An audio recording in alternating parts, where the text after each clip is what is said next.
ঘুমোবে তুমি, ঘুমোবো আমি, গল্প শোনাবে ঘুম পড়ি, হালকা আলো, চোখ বন্ধ, চলো একটা গল্প শুনি।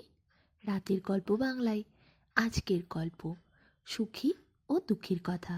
এক দেশে এক তাঁতির দুই বউয়ের দুই মেয়ে ছিল, সুখী আর দুঃখী। তাঁতি বেশি ভালোবাসত বড় বউকে, আর বড় মেয়ে সুখীকে। কিন্তু বড় বউ আর বড় মেয়ে বাড়িতে কোনো কাজ করতো না, কেবল পায়ের ওপর পা চাপিয়ে বসে থাকতো। ছোট বউ আর তার ছোট মেয়ে দুঃখী বাড়ির সব কাজ করত, সুতো কাটে, ঘর মোছে। বাবার আর সৎ মায়ের সৎ বোনের ধমক খায়। ঘরের সংসারের সব কাজ দুঃখী আর দুঃখীর মা মিলে করে। যাই হোক, তবু দিন তো কাটছিল। কিন্তু তারপর একদিন তাঁতি হঠাৎ মারা গেল, আর তাতেই সঙ্গে সঙ্গে বড় বউ তাঁতির সব পয়সা কড়ি সরিয়ে ফেলল, আর দুঃখীকে এবং তার মাকে আলাদা করে দিল। একদিকে সুখী আর সুখীর মা ভালো ভালো পোশাক পরে, ভালো ভালো খাবার খায়। আর ওই ছোট বউ আর তার মেয়ে দুঃখী আর তার মা দুঃখে দিন কাটায়। ঘরের সব কাজ তাদের করতে হয়, কিন্তু সুখ করে সুখী আর সুখীর মা। শেষমেশ দুঃখীদের জীবনে এমন একটা দিন আসে, যেদিন সুখী আর সুখীর মা দুজনেই দুঃখী আর দুঃখীর মাকে আলাদা করে দেয়। সংসারে অন্ন দিতেও রাজি হয় না তারা। টাকা পয়সা তো আগেই কেড়ে নিয়েছিল, কিন্তু কোনো রকম খাবার তো জুটত।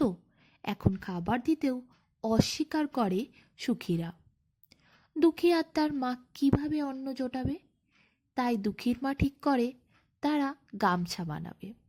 কোনো রকমে কিছু তুলো আর সুতো জোগাড় করে তারা।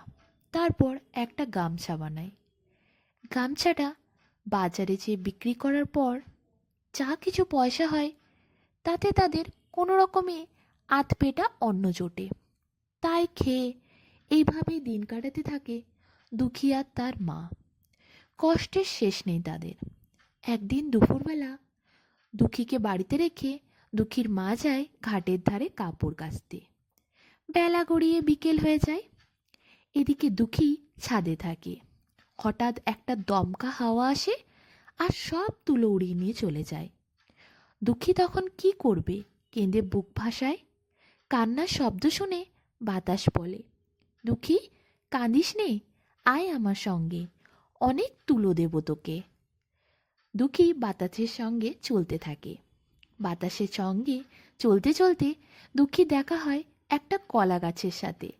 কলা গাছ দুঃখীকে দেখে বলে, এই দুঃখী, আষ্টে পিষ্টে দেখ, কত আগাছা আমাকে জড়িয়ে ধরেছে, এগুলো একটু পরিষ্কার করে দিবি? দুঃখী তখন গিয়ে কলা গাছটাকে আগাছা মুক্ত করে। খানিকটা এগোবার পর একটা গরু বলল, দুঃখী, আমার গোয়ালটা একটু পরিষ্কার করে দেবে? দুঃখী গিয়ে গোয়াল ঘর ঝাঁট দিল, আর খড় জল সব এনে দিল। তারপর আবার সে বাতাসের সাথে চলতে আরম্ভ করলো। কিছুদূর যেতেই একটা শেওড়া গাছ দুঃখীকে ডেকে বলল, দুঃখী, আমার গুড়িটায় বড্ড নোংরা জমেছে, একটু ছাড় দিয়ে দেবে? দুঃখী এ পর্যন্ত কাউকে বিমুখ করেনি। শেওড়া গাছের গুড়িটাও পরিষ্কার করে দিল সে। আবার বাতাসের সঙ্গে এগিয়ে চলল। হঠাৎ করে পথে একটা ঘোড়া দুঃখীকে দেখে বলে উঠল, দুঃখী, খুব খিদে পেয়েছে, খানিকটা ঘাস এনে দিয়ে যাবে আমায়? দুঃখী তাই করল। তারপর আবার বাতাসের সাথে এগিয়ে চলল। চলতে চলতে এমন একটা সময় একটা চমৎকার সাদা বাড়িতে পৌঁছে গেল দুঃখী। এত বড় বাড়ি, সাদা চকমক করছে যেন বাড়িটা। কিন্তু এত বড় বাড়ি, কোথাও লোকজনের সাড়া নেই। কেবল একটা বুড়ি এক জায়গায় বসে চরকায় সুতো কেটে চলেছে, আর সেই সুতো প্রায় সঙ্গে সঙ্গে শাড়িতে পরিণত হচ্ছে। এই বুড়িটাকে তোমরা চেনো না? এ হচ্ছে চাঁদের বুড়ি মা, বাতাস বলল। তারপর বাতাস দুঃখীকে আরও বলল, দুঃখী, যাও, বুড়িমার কাছে যাও, তুলো পাবে। দুঃখী তখন এগিয়ে গিয়ে প্রথমেই বুড়িমাকে প্রণাম করল। বলল, ঠাকুমা, বাতাস আমাদের সব তুলো উড়িয়ে নিয়ে গেছে। সেই তুলো আমায় দাও, নইলে মা খুব বকবে। বুড়ির মাথার চুল চাঁদের আলোর মতো চকচকে সাদা। সেই চুল তার মুখ ঢেকে রেখেছে। সরিয়ে নিয়ে দেখল একটা ছোট্ট মেয়ে। সে যেমন ফুটফুটে, তার গলার আওয়াজটাও তেমনই মিষ্টি। বুড়ি বলল, বাহ, চমৎকার মেয়ে, তুই তো বড়দের সম্মানও করতে জানিস। এসেই প্রথমে আমায় প্রণাম করলি, কি সুন্দর ব্যবহার তোর। আচ্ছা, এক কাজ কর, এই ঘরে যা, ওখানে তেল, গামছা আর কাপড় আছে। ওই পুকুরে যা, দুটো ডুব দিয়ে আয়। তারপর ওই ঘরে গিয়ে কিছু খেয়ে নে। তারপর তুলো নিবি। বুড়ি যে ঘরটা দেখিয়ে দিয়েছিল, সেখানে গিয়ে দুঃখী দেখে অনেক গামছা, অনেক শাড়ি রয়েছে। কিন্তু সেসব না নিয়ে একটা ছেঁড়া গামছা আর একটা সাধারণ শাড়ি নিয়েই সামান্য একটুখানি তেল মাথায় দিয়ে একটু খার আর একটু খোল নিয়ে স্নান করতে গেল। সেই খার আর খোল মেখে একটা ডুব দিতেই দুঃখীর রূপ চারিদিকে উদ্ভাসিত হলো। দেবকন্যাদের মতো রূপ যেন দেখা যায় না চোখে। দুঃখী হয়ে উঠেছে অপরূপা। কিন্তু দুঃখীর সামনে তো আয়না ছিল না, তাই সে টেরও পেল না। তারপর যখন আবার ডুব দিয়ে উঠল, তার শরীরে গয়নায় একবারে ভরে গেল। জল থেকে উঠে দুঃখী গেল খাবার ঘরে। এত রকম খাবার, এত রকম সুন্দর পদ, যা দুঃখী কোনোদিন চোখেই দেখেনি। সে শুধু একপাশে একটা পান্তা ভাত দেখল, আর সেই দিকেই গেল আর পান্তা ভাতটা খেল। একটি পদও সে ছুঁয়ে দেখল না। তখন বুড়ি দুঃখীর কাছে এসে বলল, এসেছিস সোনার মেয়ে? যা, ওই ঘরে যা, ওই বাস্কে তুলো আছে, নিয়ে যা। দুঃখী গেল সেই ঘরে, দেখল বাস্কর পর বাস্ক, খুব বড় থেকে খুব ছোট, বিভিন্ন মাপের। খুব ছোট একটা বাস্ক নিয়ে সে গেল বুড়ির কাছে।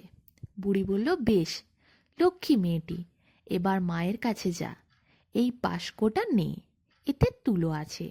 বুড়িকে প্রণাম করে বাস্কটা কাঁধে তুলে দুঃখী আবার হাঁটা দিল পথ ধরে। বাড়ি ফেরার পথে আবার দেখা হলো দুঃখীর সেই ঘোড়ার সাথে, যাকে যাবার সময় ঘাস দিয়ে গেছিল সে। ঘোড়া দুঃখীকে বলল, তোমাকে আর কি দেব? এই বলে একটা ছোট্ট পক্ষীরাজের বাচ্চা দিল। দুঃখীকে বলল, এই হচ্ছে সেই ঘোড়া, যাকে আসবার সময় তুমি ঘাস দিয়েছিলে। এই পক্ষীরাজের বাচ্চাটা তোমায় দিলাম আমি। আবার কিছুটা এগোতেই ফেরার পথে আবার দেখা হলো শেওড়া গাছের সাথে। সে দুঃখীকে ডাকলো, দুঃখী শোনো, তোমায় আর কি দেব আমি, এই নাও, একটা মোহর দিলাম। দুঃখীকে মোহর দিল শেওড়া গাছ। দুঃখী যত বাড়ির থেকে এগোচ্ছে, আবার কিছু দূরে গিয়ে সেই কলা গাছের সাথে দেখা। কলা গাছও দুঃখীকে আবার ডাক দেয়, বলে, দুঃখী আমার কাছে একবার এসো না। দুঃখী যেই গিয়ে দাঁড়ায়, সেই কলা গাছ বলে, তোমায় আর কি দেবো, এই নাও, বলে দুঃখীকে একজোড়া সোনার কলা দিল। দুঃখী এগিয়ে চলছে পথ ধরে, আবার সেই গরুর সাথে দেখা হলো। গরুও দুঃখীকে ডাক দিল আর বলল, তোমাকে কি দেব বলো দুঃখী? এই বলে দুঃখীকে একটা কপিলা গায়ে দিল গরু। তারপর দুঃখী ঘোড়া, কলা, কপিলা গায়ে, পক্ষীরাজ ঘোড়া, মোহর সকলকে নিয়ে বাড়ি ফিরল। এদিকে দুঃখীর মা ঘাট থেকে ফেরার পর কোথাও দুঃখীকে দেখতে পাচ্ছে না। কত ডাকাডাকি করলো, কত খোঁজাখুঁজি করলো, কিন্তু কোথাও তার দেখা মিলল না। ঘুরে ঘুরে আর কোথায় পাবে, তাই চুপ করে বসে রইল। দুর্ভাবনায় অস্থির হয়ে উঠেছে দুঃখীর মা। এমন সময় দুঃখী ফিরে এলো বাড়িতে। মা দৌড়ে গিয়ে তাকে বুকে জড়িয়ে ধরল। কোথায় ছিলি রে মা? আমি তো ভয়েই মরি। কিন্তু এমন সময় হঠাৎ দৃষ্টি পড়ল তার পোশাকের দিকে, আশা পক্ষীরাজ ঘোড়ার দিকে, বাস্কের মধ্যে থাকা সোনার কলা মোহরের দিকে, কপিলা গায়ের দিকে, আর ওই ঘোড়ার ওপর। সব ভালো করে শোনার পর দুঃখীর মা তো ভারী খুশি। এদিকে তারপর রাত্রি হয়। রাত্রি নামতেই বাস্কটা প্রথমে খোলে দুঃখীর মা, কিন্তু এক রাজপুত্র বেরিয়ে আসে সেই বাস্কর থেকে। পক্ষীরাজ চড়ে রাজপুত্র উড়ে বেড়ায় ঘরের মধ্যে। দুঃখীর মার কুড়ে ঘর আলো হয়ে ওঠে। দুঃখীর মায়ের তো রাজপুত্রকে দেখার পর আর আনন্দের কোনো শেষ থাকে না, সে তো খুবই খুশি হয়। এদিকে পরের দিন সুখীর মা আবার এই সব দেখে ঠিক করে তারাও তুলো রোদে দেবে, কিন্তু আবার দমকা হাওয়া আসে বিকেলের দিকে, আর সেই দমকা হাওয়ায় বাতাস এসে সব তুলো উড়িয়ে নিয়ে যায়। সুখীও দৌড়ায় বাতাসের পিছনে। সুখীকে যেতে দেখে সেই গরুটা সুখীকে বলে, সুখী, কোথায় যাচ্ছ? একটা কথা শোনো। কিন্তু সুখী কোনো গ্রাহ্যই করল না। গরুর মতোই আবার কলা গাছ, শ্যাওড়া গাছ, ঘোড়া সকলেই তাকে ডাকে, কিন্তু তাদের কথা গ্রাহ্য না করে উল্টে গালিগালাজ করে বিরক্ত করছো কেন, এইসব কটু কথা বলে। সেখান থেকে সুখী বাতাসের পিছনে দৌড়াতে আরম্ভ করে। এদিকে সবাইকে অগ্রাহ্য করে বাতাসের পিছু পিছু সুখী পৌঁছে যায় সেই চাঁদের বুড়িমার বাড়িতে। আর সেখানে গিয়ে বুড়িমাকে দেখে প্রথমেই সুখী বলে, বুড়ি, তুই কি করছিস? সুতো কাটছিস? তা আগে আমায় সব জিনিস দে দেখি, তারপর সুতো কাটবি। বুড়ি যেই সুখীর দিকে তাকায়, সেই সুখী আরো জোর গলায় বলে ওঠে, হতচ্ছাড়ি, দুঃখীকে যা দিয়েছিস তার চেয়ে বেশি দেবে কিন্তু, বুঝলি? এই বলে এমন জোরে বুড়ির চরকায় টান দেয়, সুখী যে চরকায় ভেঙে যায়। বুড়ি তার ব্যবহারে যেমন অবাক তেমনই বিরক্ত বোধ করে। এইটুকু একটা মেয়ে, তার কি চ্যাটাং চ্যাটাং কথা! খানিকক্ষণ চুপ করেও বসতে পারে না। কিন্তু বুড়ি চুপ করে তা সহ্য করে নেয়। তারপর সুখীকে বলে, খানিকক্ষণ চুপ করে বসো, তারপর বলবো সব। কিন্তু সুখী জিনিস পাওয়ার লোভে কোনোভাবেই সময় নষ্ট করতে রাজি নয়, তাই সে বলে তাড়াতাড়ি করতে। বুড়ি তখন বলে, ঠিক আছে, আগে চান করো, খাও, তারপর দেব। সুখী কথা শোনে বুড়ির। আর তারপর বুড়ি যখন বলে, ঘরে যাও, ঘরের মধ্যে স্নান করার জিনিস আছে, সেগুলো ঠিক দুঃখীকে যেমন বলেছিল সেগুলোই সুখীকে বলে দেয়, আর সেই জিনিসগুলো নিয়ে স্নান করতে যেতে বলে। কিন্তু এক্ষেত্রে সুখী যখন ঘরের মধ্যে যায়, সে হাজারো গামছার মধ্যে সেরা গামছাটাকে বাছে আর সেরা শাড়িটা নেয়। গন্ধ তেলের বাটি আর চন্দনের বাটিটা নিয়ে স্নান করতে যায় ঘাটে। খুবই যত্ন করে তেল মাখে, মাথা ঘষে আর আয়নায় মুখ দেখে সুখী, কিন্তু কিছুতেই তার মন ভরে না। এইভাবে কেটে যায় 3 প্রহর। তারপর সে জলে নামে। সে তো দুঃখীর কাছে জেনেইছে এই জলেই স্নান করার পর দুঃখীর ওই রূপ হয়েছে, অত গয়না পেয়েছে। তাই দুঃখী খুব আনন্দিত মনে জলে ডুব দিতে যায়। কিন্তু ডুব দেবার পর সে ভাবে সে যত ডুব দেবে তত বেশি চমৎকার চমৎকার জিনিস পাবে।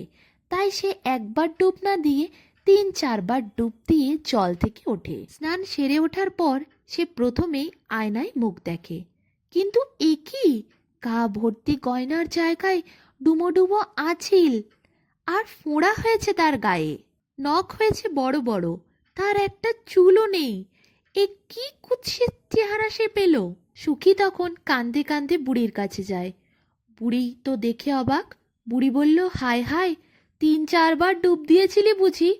তার কি হবে, যেমন কর্ম তেমন ফল। যা, খাবার খেয়ে আয়, বেলা হয়েছে।